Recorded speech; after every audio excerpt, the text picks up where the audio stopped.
욥기 16장 18절 말씀부터 한 절씩 교독하겠습니다. 땅아, 내 피를 가리지 말라. 나의 부르짖음이 쉴 자리를 잡지 못하게 하라. 지금 나의 증인이 하늘에 계시고 나의 중보자가 높은 데 계시니라. 나의 친구는 나를 조롱하고 내 눈은 하나님을 향하여 눈물을 흘리니 사람과 하나님 사이에와 인자와 그 이웃 사이에 중재하시기를 원하노니 수년이 지나면 나는 돌아오지 못할 길로 갈 것임이니라. 나의 기운이 쇠하였으며 나의 날이 다하였고 무덤이 나를 위하여 준비되었구나. 나를 조롱하는 자들이 나와 함께 있으므로 내 눈이 그들의 충동함을 항상 보는구나. 청하건대 나에게 담보물을 주소서. 나의 손을 잡아줄 자가 누구리이까? 주께서 그들의 마음을 가리어 깨닫지 못하게 하셨사오니 그들을 높이지 마소서.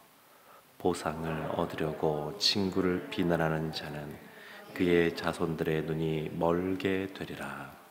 아멘. 간혹 가다가 이렇게 말씀하시는 분들을 만날 때가 있습니다. 목사님, 저는 순교는 못할 것 같습니다.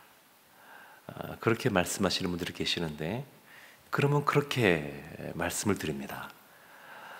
순교는 순교를 감당할 수 있는 믿음을 하나님이 주시고 은혜를 주셔서 감당할 수 있는 거니까, 그런 마음이 든다고 하는 것은 하나님이 순교로 이끌지 않으신다는 증거니까 염려하지 마십시오. 그렇게 말하곤 합니다. 또 어떤 분은, 목사님, 순교는 할 수 있겠는데 고문은 견디기가 어려울 것 같습니다. 손톱이 뽑히는 상상만 해도 믿음을 지키기가 너무 어려울 것 같습니다. 그러면 그런 분들에도 말합니다. 고문도 복음을 위하여 당하는 그러한 어려움도 하나님이 감당할 시험만 주시는 분이시기 때문에 그와 같이 믿음이 있고 또 견딜 수 있는 그러한 은혜를 주신 다음에 하는 거니까, 그런 마음이 있다고 하는 것은 그럴 일이 없을 거니까 염려하지 마시라고 그런 말씀을 드리곤 합니다. 이 욥기서 말씀을 보면서 어려운 것은 뭐냐면, 이 욥이 당한 이 고난, 이 겪고 있는 어려움이 우리가 보통 살아가면서 겪는 그런 정도의 어려움이 아니라는 겁니다. 하루아침에 그 많은 재산이 다 없어지게 되고, 그리고 그거보다 그 많은 자녀들이 한날 다 죽음을 겪게 되고, 자신의 사랑하는 아내도 자신을 비방하게 되고, 그리고 자신의 그런 친구들도 자신을 조롱하고, 그리고 스스로도 이 문제가 어디서부터 비롯됐는지, 그리고 아무리 돌이켜봐도 본인 생각 속에서는 자신이 범죄한 것이 없는 것 같은데 왜 이런 억울한 일을 당하는지, 그래서 욥이 친구들과 대화하는 내용을 보면 왜 나에게 이 재산들이 다 없어졌습니까? 이런 것들 때문에 하나님께 이렇게 억울함을 호소하는 것이 아닙니다. 이유를 알 수 없는 이 고난, 고통, 또 그 옆에서 재난을 주는 위로자들처럼 오히려 그 친구들이 그냥 그 속을 긁는 그런 말들 때문에 더 힘들어하는 걸 볼 수 있습니다. 그래서 이 욥이 겪고 있는 이 어려움을 그냥 보통 우리가 살아갈 때는 이런 것을 맛보기도 참 쉽지가 않기 때문에 이 말씀을 우리가 온전히 이해하기가 참 어려움이 있습니다. 그러면서 동시에 이렇게 생각하는 분이 계실지도 모르겠습니다. 욥처럼 이와 같이 큰 고난을 안 겪으려면 하나님께 인정받지 말아야 되겠다. 욥기서 1장 1절에 이렇게 말하지 않습니까? 우스 땅의 욥이라 불리는 사람이 있었는데 그 사람은 온전하고 정직하여 하나님을 경외하며 악에서 떠난 자더라. 온전하고 정직하고 하나님을 경외하고 악에서 떠난 누가 보더라도 아주 믿음으로 살아가는 그러한 사람. 그러니까 너무 열심히 신앙생활하지 말고 그냥 적당히 그냥 믿음 갖고 살아가는 것이 낫지 않을까. 괜히 열심히 큰 믿음 갖고 살아가다가 욥처럼 이와 같은 어려움을 겪으면 어떻게 하나, 이런 생각을 하시는 분이 계실지도 모르겠습니다. 근데 앞서도 말씀드렸지만 하나님이 감당하지 못할 시험은 주시지 않습니다. 하나님이 우리를 아시고 또 우리에게 어려운 일이 닥칠 때 피할 길을 주시고 우리의 능력이 되시고 또 반석이 되어주시는 분이 하나님이십니다. 그래서 먼저 미리 이렇게 근심, 걱정, 염려 이런 거 할 필요가 없습니다. 직장생활 하시는 분들 말씀을 들어보면 또 그것이 아니어도 사람이 모여있는 이 사회를 구성하는 곳 어디나 마찬가지인데 우리에게 주어진 어떤 일, 그것을 하는 것이 힘든 것이 아니라 사람과의 관계가 힘들다, 이렇게 말을 하곤 합니다. 심지어 신앙 공동체인 교회 안에서도 무엇인가 어떤 그 영역에서 봉사하거나 헌신할 때에도 그 일 자체가 힘들기보다 사람들과 함께 어우러져서 함께 그 일을 감당하는 것이 어렵게 느껴질 때도 있습니다. 지금 이 욥은 그와 같은 사람들과의 그런 관계 속에서 내 편이 없는 것 같고 하나님을 향하여 기도하지만 하나님이 침묵하시는 것 같고, 그래서 그 가운데 어려움들을 또 호소하고 있습니다. 친구들이 위로하기 위하여 왔다고 하지만 재난을 주는 위로자처럼 그들이 있으니까 이제는 더 이상 친구들과 말하고 싶어 하지도 않습니다. 그래서 욥이 하나님을 향하여 기도하는데 오늘 말씀 20절 말씀 보면 이렇게 나옵니다. 나의 친구는 나를 조롱하고, 그러니까 조롱하는 겁니다. 친구들이 조롱하고 있습니다. 17장 그 말씀 봐도 그렇습니다. 2절에 나를 조롱하는 자들이 나와 함께 있으므로, 그러니까 이 조롱하는 자들이 있습니다. 그러니까 이 친구들이 조롱한다고 느끼는 겁니다. 이것이 더 견디기 어려운 겁니다. 욥이 왜 더 억울함을 하나님께 호소하느냐? 본인이 이렇게 조롱을 받고 있다고 생각을 하고 있고, 그리고 그것 때문에 마음에 심적인 고난이 더해지고 있고 그런 겁니다. 그래서 뭐라고 표현하냐면 오늘 16장 22절에 이렇게 말씀합니다. 수년이 지나면 나는 돌아오지 못할 길로 갈 것임이라. 내가 이제 곧 얼마 지나지 않으면 죽게 될 것 같다, 그렇게 말하는 겁니다. 17장 1절도 그렇습니다. 나의 기운이 쇠하였으니 나의 날이 다하였고 무덤이 나를 위하여 준비되었구나. 죽을 날이 다 되었다는 겁니다. 근데 실제로 이후에 욥이 금방 죽느냐? 아니요, 그렇지 않습니다. 오랫동안 삽니다. 지금 이와 같은 마음이 드는 것은 뭐냐면 너무 힘드니까, 너무 어려우니까, 마음의 괴로움이 너무 크니까, 친구들의 조롱 때문에 더 견딜 수 없으니까, 그리고 나의 그러한 이 호소를 들어주시는 하나님께서 응답하지 않고 있는 것 같으니까, 그러니까 너무 쇠하여 간다라고 보는 겁니다. 그러니까 너무 이 욥이 처한 상황이 참 쉽지가 않습니다. 이때 욥이 하는 것이 뭐냐면 16장 18절에 이렇게 나옵니다. 이렇게 기도합니다. 땅아, 내 피를 가르지 말라. 나의 부르짖음이 쉴 자리를 잡지 못하게 하라. 땅을 향하여 내 피를 가르지 말라고. 그러니까 땅이 나의 그러한 억울함에 대해서 호소할 것이라고. 어디를 향하여 호소할까요?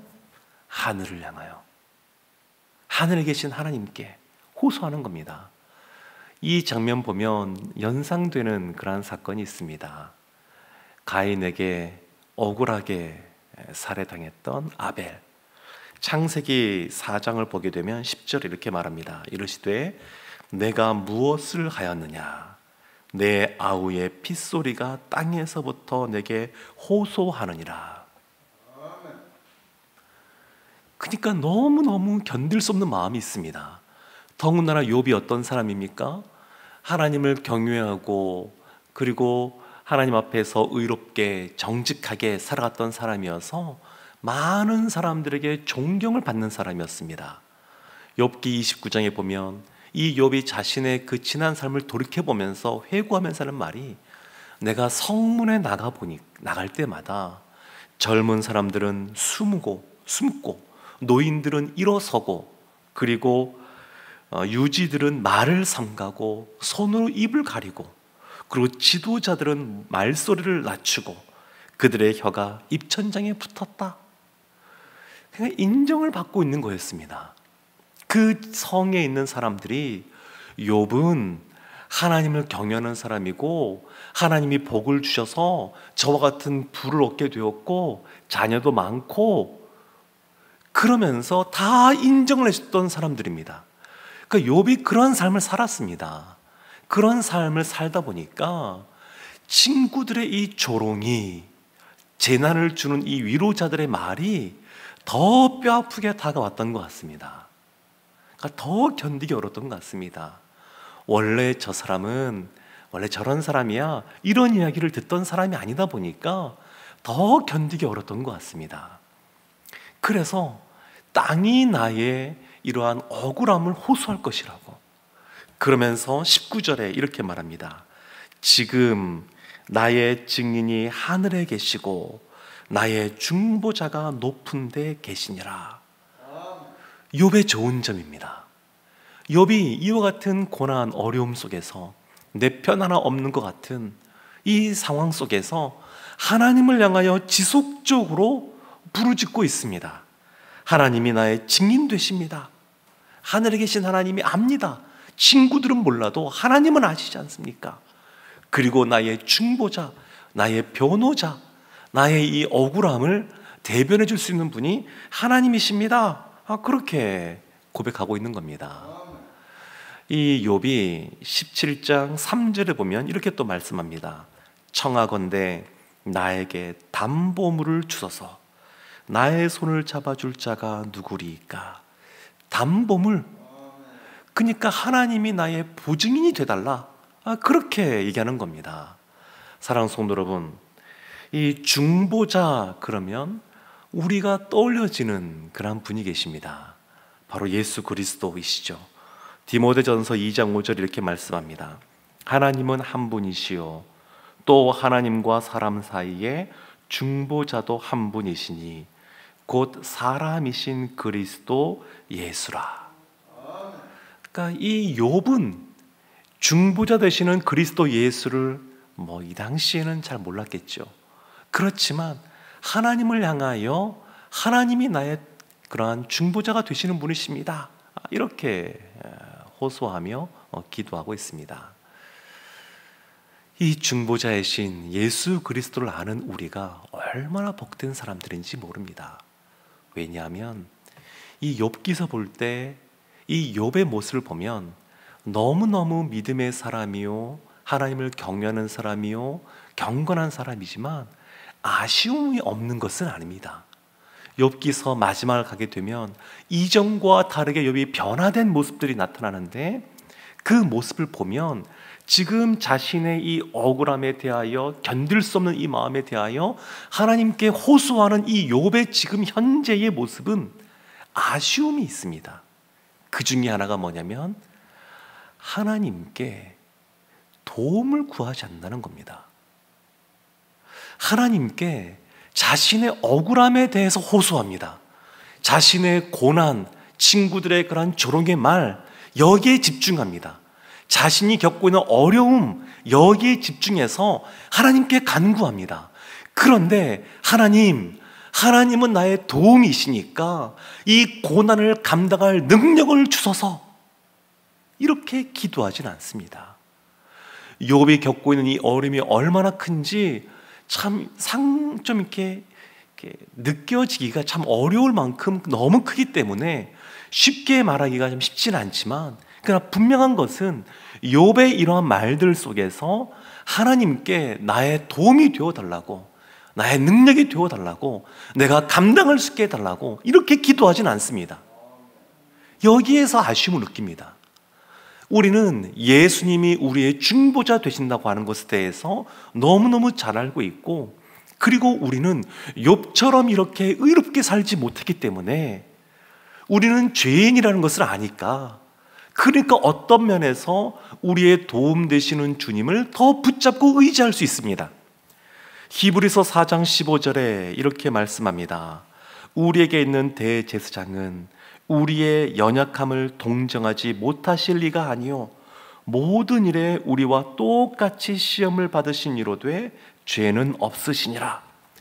주님이 먼저 질고를 지고 십자가의 길을 걸어가시기 때문에, 우리와 마찬가지로 고난의 삶을 사시기 때문에 어려움 가운데 있는 우리의 연약함을 동정하시는 분이십니다. 긍휼히 여기시는 분이십니다. 그래서 히브리서 4장 16절에 이렇게 말씀합니다. 그러므로 우리는 긍휼하심을 받고 때를 따라 돕는 은혜를 얻기 위하여 은혜의 보좌 앞에 담대히 나아갈 것이니라. 담대히 주 앞에 나가는 겁니다. 우리가 하나님의 은혜를 더 덧입기 위해서 죄를 범하는 자리에 나아가지는 않지만, 하나님, 제가 죄인입니다. 제가 죄인입니다. 큰 죄를 범하였습니다. 이렇게 하나님 앞에 고백하는 사람은 하나님의 큰 은혜를 누리는 겁니다. 태어나서 그냥 어머니 아버지가 예수 믿는 분이어서 모태신앙으로, 또 가정에 경제적으로 큰 어려움이 없어서 그냥 큰 어려움 없이 본인도 자라온 사람은, 그러한 사람은 하나님을 향하여 갈망하는 마음이 적습니다. 일반적으로 그렇습니다. 나는 너무 큰 죄인이고 내 힘으로 감당할 수 없는 일들이 있고 하나님이 도와주지 않으시면 그냥 먹고 살 일도 좀 쉽지가 않은 그러한 사람은 본인의 힘으로 감당할 수 없으니까 하나님을 향하여 도와달라고, 하나님은 상한 갈대를 꺾지 않으시고 꺼져가는 등불을 끄지 않는 분 아니시냐고 그렇게 기도하면서 나를 제발 도와달라고, 이 문제를 해결해 달라고 갈급한 심령으로, 때에 따라서는 그냥 하나님을 향하여 굶주린 마음으로 금식도 하면서 기도하며 나갑니다. 그런데 지난 삶이 그렇게 하나님께 그냥 결핍을 느끼지 못하고 갈급함을 느끼지 못하고 그러면 하나님의 그 큰 은혜, 그 큰 그러한 사랑의 도움의 손길을 바라지 않게 되고, 그러면 그것을 경험하지 못하게 되는 그런 안타까운 일도 생기는 것을 볼 수 있습니다. 욥은 지난 삶 동안에 그러한 하나님의 그러한 우리의 죄 용서하심, 하나님의 은혜 베푸심에 대하여 경험하고 바라보는 삶을 살았지만, 어떤 면에서는 사람들로부터 손가락질 받지 않는 삶을 살았고, 그리고 하나님이 부어주는 복으로 말미암아 부유한 삶들을 살았고, 그러면서 도움 되시는 하나님, 우리의 약함을 도우시는 중보자 되시는 그 하나님, 그 하나님을 깊이 경험하지 못해서 이와 같은 어려움 속에서 그 도우심을 구하지 못했던 것이 아닌가 싶습니다. 사랑하는 성도 여러분, 우리 가운데 어떠한 어려움이 있든 또 어떤 문제가 있든 우리의 연약함을 동정하시는 중보자 되시는 예수님이 계십니다. 그래서 신약 시대를 살아가는 우리는 너무너무 큰 은혜를 받은 사람입니다. 성령 하나님이 우리 가운데 내주하고 계시고, 우리의 힘이 되어주시고, 우리의 능력이 되어주시고, 우리를 위하여 말없이 탄식하시는 그런 분이시고, 그러한 분이 우리와 함께 계십니다. 그래서 우리가 욥과 같은 어려움을 겪고 있지는 않지만 우리의 삶 속에 늘 우리의 도움 되시는 그 주님을 바라고, 그리고 그 중보자 되시는 주님께서 우리에게 은혜를 베풀어 주심에 대해서 늘 감사하고 감격하면서 그리고 더 큰 믿음의 확신을 갖고 아려면 하나님이 우리의 삶 속에 욥의 그 마지막보다 더 아름다운 모습으로 우리 가운데 은혜를 베풀어 주실 줄로 믿습니다. 우리를 도우시는 중보자 예수 그리스도, 그분을 꼭 붙잡고 이 새벽에 기도하며 나아가 하나님의 주신 은혜를 받아내는 모든 성도들 되시기를 주님의 이름으로 축원합니다. 아멘. 우리 시간 말씀을 기억하면서